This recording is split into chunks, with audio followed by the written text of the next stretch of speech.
À l'occasion de son premier discours à la nation, le 3 avril 2012, le président Macky Sall déclara solennellement, je le cite, « S'agissant de la gouvernance économique, je serai toujours guidé par le souci de transparence et de responsabilité dans la gestion vertueuse des affaires publiques. Je mets à ma charge l'obligation de dresser les comptes de la nation et d'éclairer l'opinion sur l'état des lieux. Je compte restituer aux organes de vérification et de contrôle de l'État la plénitude de leurs attributions. » Très inspiré, notre président poursuivit: « L'assainissement de l'environnement des affaires et la lutte contre la corruption et la concussion me tiennent particulièrement à cœur. » D'un ton ferme, le président Macky Sall prévenait sans équivoque ses collaborateurs et les membres de sa coalition en ces termes: à tous ceux qui assument une part de responsabilité dans la gestion des deniers publics, je tiens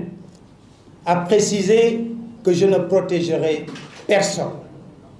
Je dis bien personne. 17e numéro de votre émission étude et analyse di amee fii ci On en parle ak Gandiol TV ñu di leen nuyuwaat di leen jaajëfal ci saafonte gi yéen ci li nga xamante ne moo di jàpp gi ak ànd gi ak seen ñaari chaînes yi di On en parle ak Gandiol TV niñ ko baaxoo amale talaata bu jot ñu ñëw ci jàngat yi nga xamante ni moom la ñuy amal te mi topp li nga xamante ni moo di actualité bi. tey nag ñu am jàngat boo xam ne ñu ngi ko war a amal ci li nga xamante ni moo jëm ci wàllum publication livre ki nga xam ne moo di Pape Alé Niang ci fan yi ñu génn mu nekk livre boo xam ne mu ngi ko bind jëmale ko ci li nga xamante ne moo jëm ci li nga xam ne président Sall wax na ko ci li nekkoon premier discours am bi nga xamante ni moom moo nekkoon 3 avril 2012 ngeen ko dégg ci vidéo bi jàll sànq. président amoon détermination bu am solo boo xamante ni moom la war a ci discours bi mooy li nga xam ne moo jëmoon ci wàllum yorinu nguur gi li nga xam ne moo jëm ci wàllum koppari nguur gi moo jëm ci li nga xamante ni moo yitteel sénégalais yi waxoon na ne li nga xamante ni moo di yorin wi dina ko yorin wi gën a mucc ci ayib te mooy dina li nga xamante ni moo di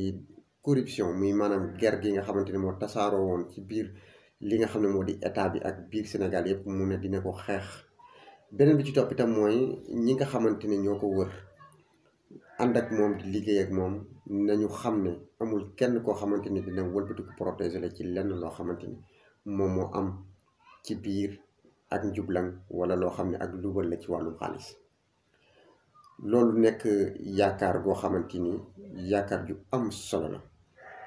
Monsieur le président amoon détermination boobu ak yëg-yëg boobu noonu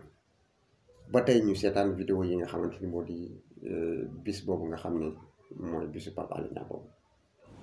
Le président, dans une interview accordée au magazine hebdomadaire Jeune Afrique, persiste et signe: la rupture pour moi n'est pas un slogan, c'est un comportement, celui que les dirigeants de ce pays doivent adopter. Humilité, sobriété et rigueur doivent régir notre action politique. Je vous assure qu'il s'agit bien là d'une rupture profonde avec les pratiques en vigueur sous mon prédécesseur. C'est toujours le président Macky Sall qui parle. Avant d'asséner avec vigueur, avec moi, tout va changer. Les Sénégalais ont réclamé une gouvernance plus vertueuse, plus sobre, plus transparente. Nous avons l'obligation de rendre des comptes.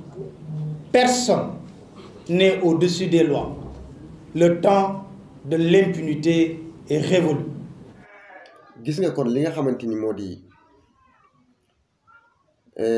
ci création bi nga xamante ni am na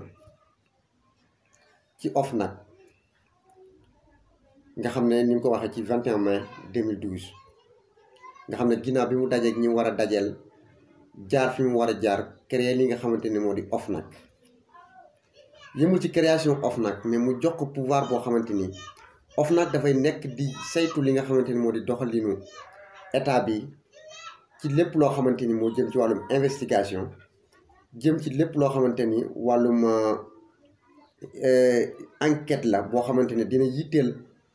fi dërëmu askan wi di jaar fi muy dugg ak fi muy génn mu di ko def nag ak ci li nga xam ne moo di teeyu bakkanam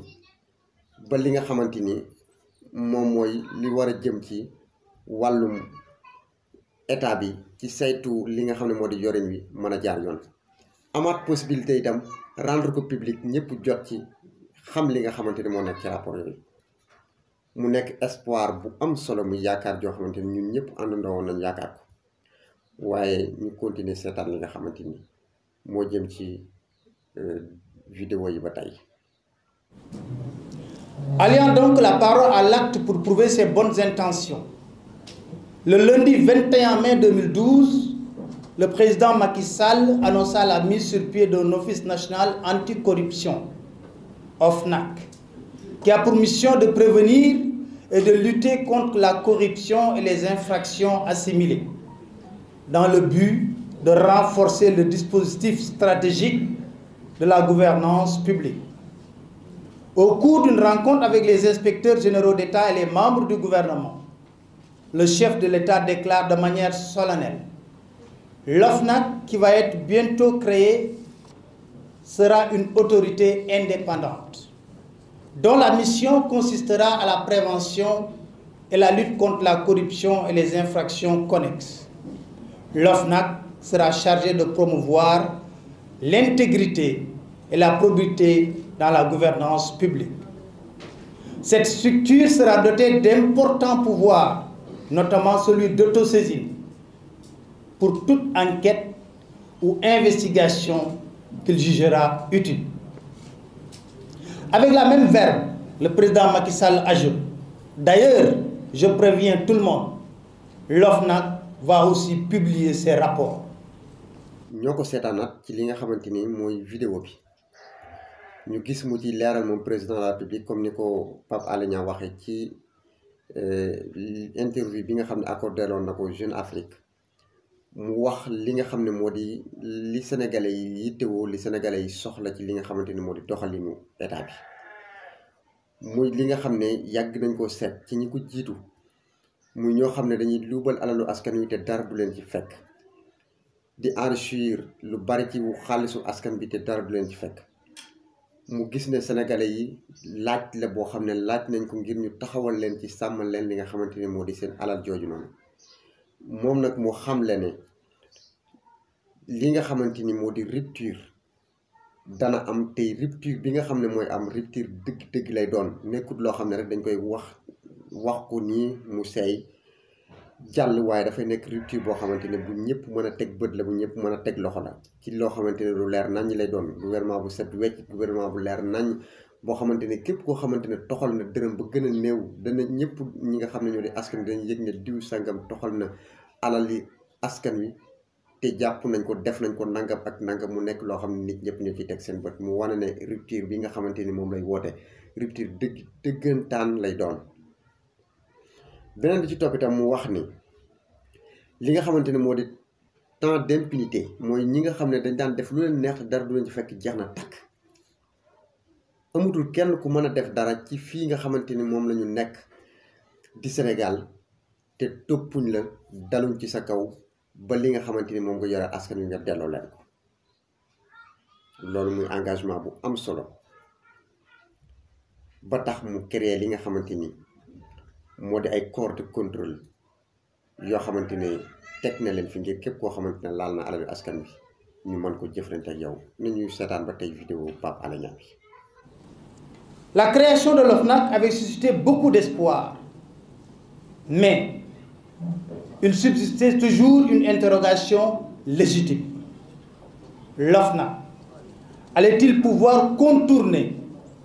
pour être efficace et efficient dans l'exercice de sa mission les contraintes et obstacles érigés en permanence par le pouvoir politique sur le chemin des organes de contrôle? Malheureusement, l'Office n'a pas échappé au même sort qui était réservé aux autres organes de contrôle.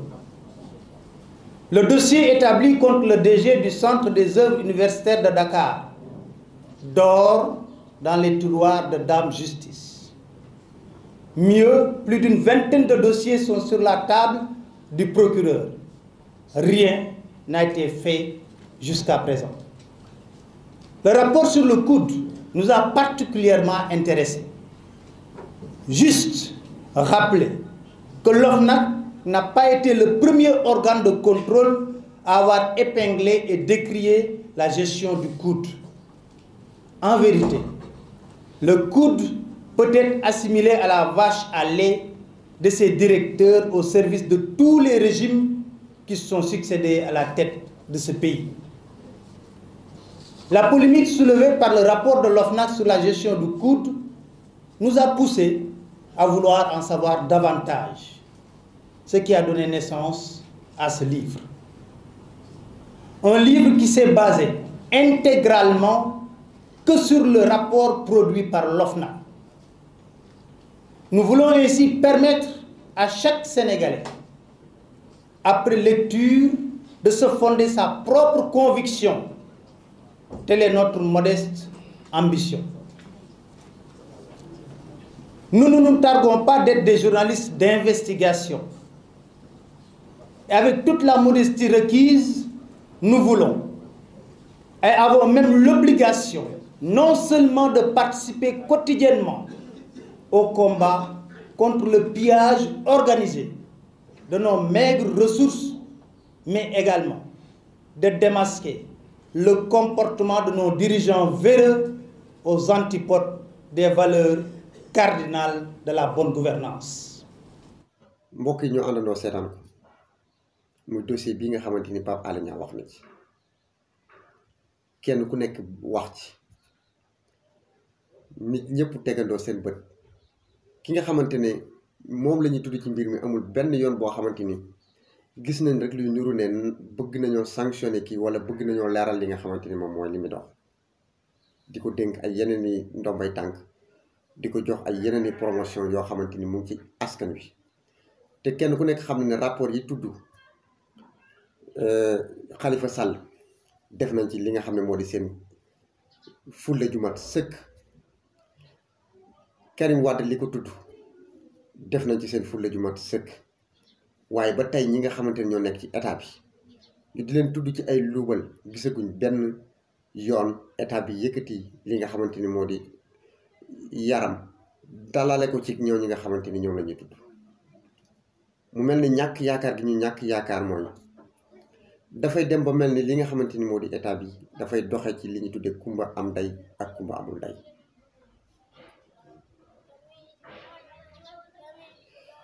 kumba am ndey googu ak kumba amul ndey googu mbokk yi nekk loo xam ne ñun ñëpp ñu àndandoo métit lu ko mu nekk loo xamante ni lu war a saafarawu la lu war a jóg ci réew mi la tey moom duñu sori ci li nga xamante ni moo di jàngat bi duñu sori ci wax ci dañ leen di bàyyi ngeen seetaan li Pape Alé Niang di wax ngeen jàngat ci xool fan la réew mi toll di ko encouragé ci bind bi mu bind li nga xamante ni moo di livre bi di wax itam ne nekkut ne moom moo njëkk a bind te nekkut ne mooy mujj a bind waaye gisaguñ benn mbind moo xamante ni tax na ña ca waroon a jóg ci ña ca waroon a xeex ci di am rek métit ci li nga xamante ni mooy xew ci réew mi ci jamono ji ñu toll ci ñàkk faale gi ñàkk safoo gi leen jox dig daje ci seen beneen numéro fii ci On en parle ak Gadiol TV wasalaamaaleykum wa rahmatullahi taala wa barakatu